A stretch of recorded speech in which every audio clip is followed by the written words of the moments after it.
अस्सलामुअलैकुम फ्रेंड्स, मैं हूं अहमद रज़ा और व्यू हेल्प सेंटर की तरफ से आप सबको वेलकम कहता हूं CS602 के लेक्चर नंबर 7 में। तो सबसे पहले तो आप सबसे ये रिक्वेस्ट है कि जिन्होंने अभी तक मेरा चैनल सब्सक्राइब नहीं किया वो जल्दी से इसे सब्सक्राइब कर लीजिए ताकि आपको मेरे चैनल से ये शॉर्ट लेक्चर्स जो हैं वो जल्दी से जल्दी मिल सकें। तो आज के लेक्चर को हम स्टार्ट करते हैं। इस लेक्चर में हमारे पास जो मेन टॉपिक है वो है एलिप्स।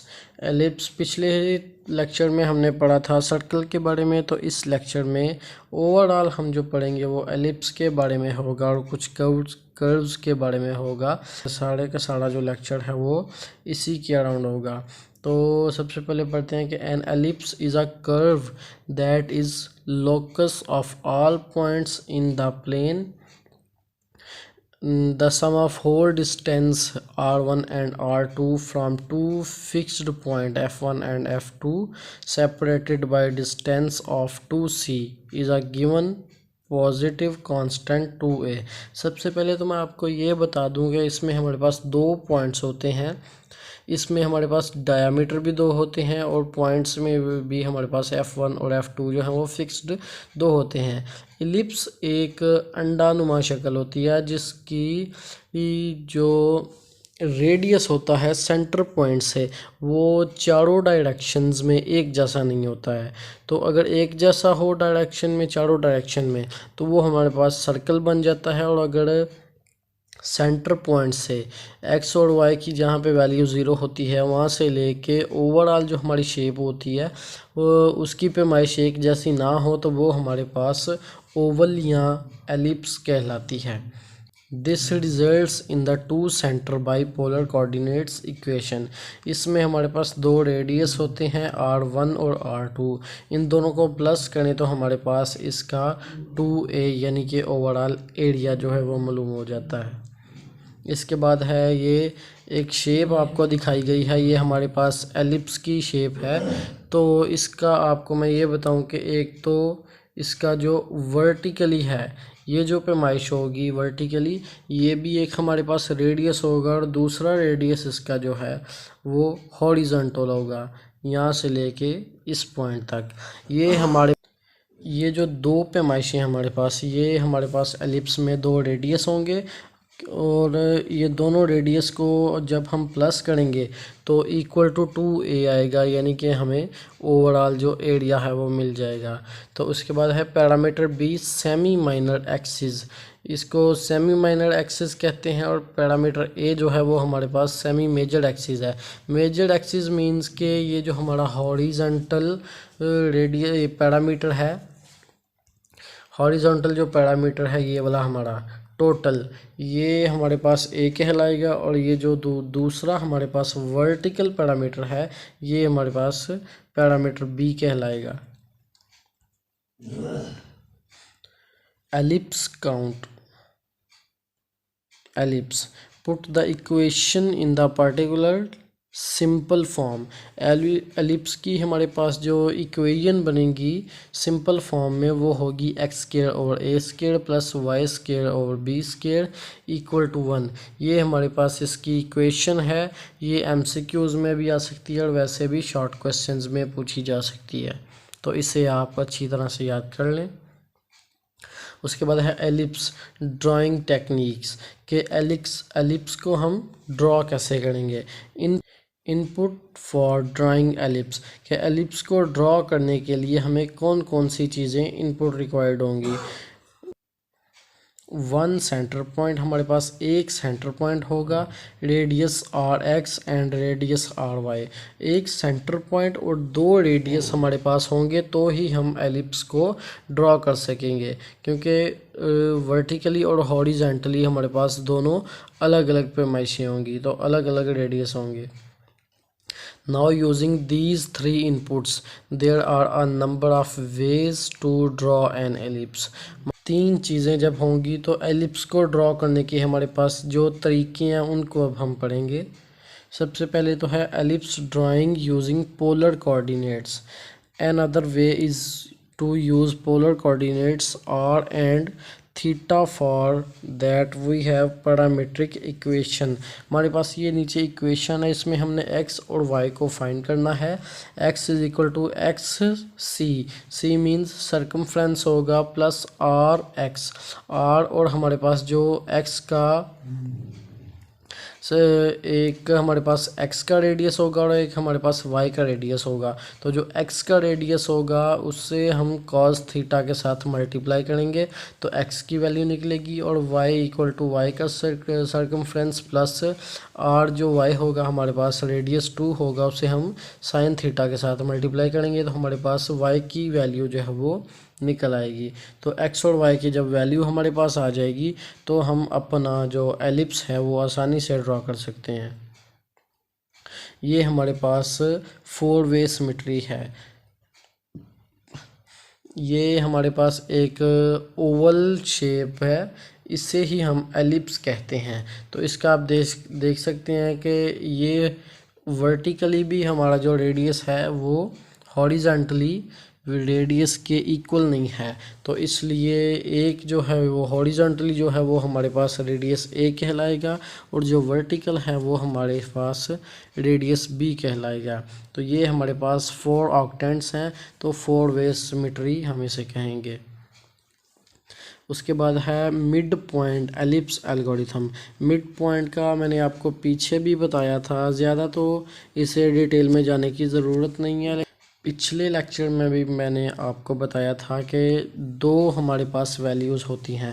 मिड पॉइंट में कभी भी एक वैल्यू नहीं होगी, हमेशा 2 वैल्यूज़ होंगी, और 2 वैल्यूज़ को हम प्लस करके 2 पे डिवाइड कर दें या बड़ी में से छोटी को माइनस कर दें तो हमारे पास इनकी जो वैल्यू है वो निकल आएगी। यहाँ पे हमारे पास फार्मूले में ही यही है कि x माइनस एक्स नॉट का होल स्क्वायर होगा ओवर a का स्क्वायर होगा plus y minus Y nought over whole square over b square equal to a।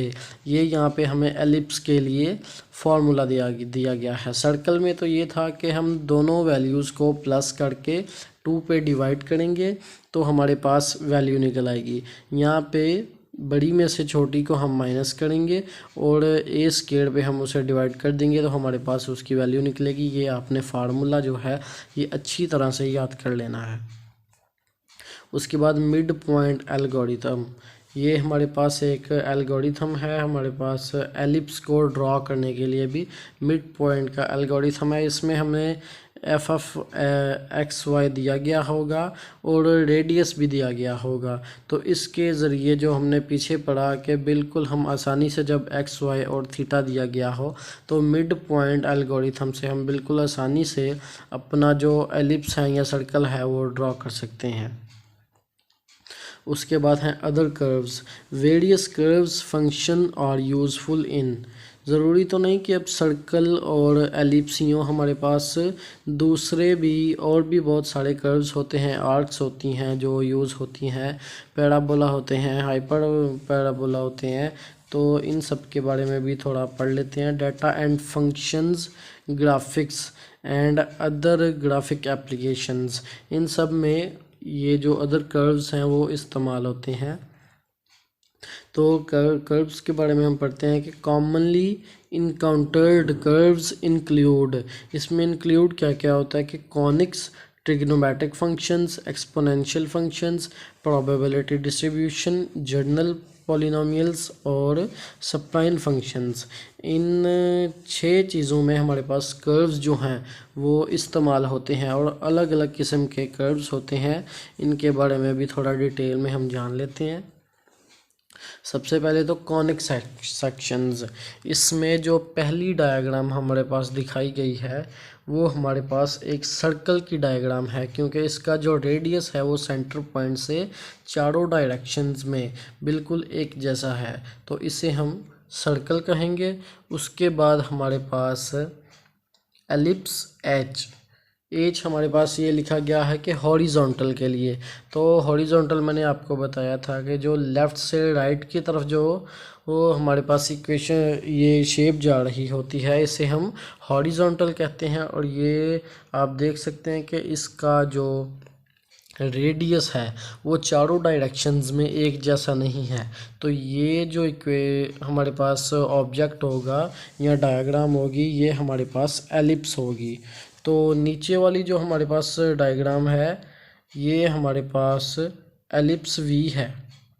Ellipse ये हमारे पास एलिप्स वी है, मींस के एलिप्स वर्टिकल, ऊपर से नीचे वाली जो ऑब्जेक्ट हमारे पास होगी वो हमारे पास वर्टिकल कहलाएगी। तो इसमें आप देख सकते हैं कि हमारे पास जो रेडियस है वो चारों डायरेक्शंस में एक जैसा नहीं है, तो इसलिए ये हमारे पास एलिप्स है और वर्टिकल ऊपर से नीचे है, इसलिए अब हम इसे वर्टिकल कहेंगे। उसके बाद हमारे पास है पैराबोला। तो ये भी एक आर्क होती है, मीन के हाफ एलिप्स जो होता है हमारे पास, एलिप्स की हाफ शेप जो है उसे हम पैराबोला कहते हैं। जो ऊपर से नीचे वाली होगी वो हॉरिजॉन्टल है, और ये जो नीचे वाली है लेफ़्ट से राइट वाली इसे हम वर्टिकल कहेंगे। उसके बाद हाइपरबोला। हाइपरबोला ये भी हमारे पास हॉरिजॉन्टल और वर्टिकल है। हाइपरबोला होता है यही है कि हमारे पास दो कर्व्स होते हैं, दो पैराबोला होते हैं और दोनों एक दूसरे के ऑपोजिट होते हैं, तो इसे हम हाइपरबोला कहते हैं। इसमें भी हॉरिजॉन्टल और वर्टिकल दो ही चीज़ें हैं। उसके बाद है पैराबोला। ये हमारे पास पैराबोला की एक डायग्राम बनी है। A parabola is the set of all points X Y that are the same distance from the fixed line called directrix. ये जो नीचे हमारे पास लाइन दी गई है बिल्कुल straight line left to right, ये हमारे पास डायरेक्ट्रिक्स है। And the fixed point focus, ये जो हमारा सेंटर पॉइंट यहाँ पे होगा जहाँ पे रख के हम अपनी ये सर्कल को नीचे से स्टार्ट करेंगे, ये हमारे पास फोकस कहलाएगा। नॉट ऑन द डायरेक्ट्रिक्स, ये डायरेक्ट्रिक्स से मिलता जुलता नहीं होगा, मतलब इन दोनों में थोड़ा डिस्टेंस होगा जैसा कि फिगर में दिखाया गया है। उसके बाद हमारे पास है hyperbola. Hyperbola is the set of all points X Y in the plane the difference of whose distance from two fixed point is some constant. ये जो हमारे पास दो आर्क्स लगाई गई हैं, ये मीन्स के पैराबोला, दो पैराबोला हैं, इनको हम हाइपरबोला कहते हैं। इनके सेंटर में जो लाइन है ये एक फिक्स्ड पॉइंट है और कांस्टेंट लाइन है जहाँ पे ये ट्रांसवर्स एक्सिस लिखा गया है। तो ये हमारे पास जो शेप बनी है ये हमारे पास एक हाइपरबोला है। आज के हमारे इतने ही मेन टॉपिक्स थे इस लेक्चर के। तो अगर आपको किसी चीज़ की समझ ना आए तो कमेंट में लाजमी पूछिए, और अगर इस वीडियो को लाइक कीजिए, सब्सक्राइब कीजिए, और मुझे भी अपनी दुआओं में याद रखिए। अल्लाह हाफिज़।